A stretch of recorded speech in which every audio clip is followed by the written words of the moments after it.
Finisce 1-1 al Franco Frogheri di Nuoro, pari e patta tra la formazione di Mariotti e quella di mister Greco.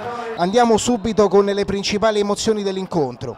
Al 17esimo il vantaggio dell'Ossiamare, punizione tesa in area, Roberti schiaccia di testa e firma l'1-0 dei biancoviola, anche il primo gol con la maglia dell'Ossiamare.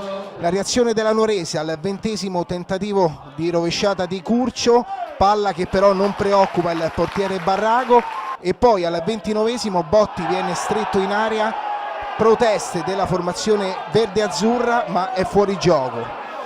Si va alla ripresa con la riscossa della Nuorese e il pareggio al minuto 14 sulla punizione pennellata di Molino, nulla da fare per Barrago, la palla si infila alla destra del portiere biancoviola.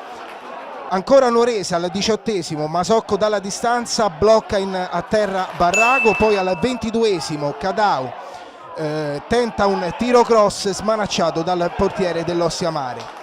Al 40esimo ancora Nuorese in attacco alla ricerca del gol vittoria, ma Falasca da pochi passi manda alto, e poi in pieno recupero l'occasionissima per la vittoria biancoviola con Roberti che sulla sponda di Bano colpisce al volo, ma Frasca è miracoloso, finisce 1-1.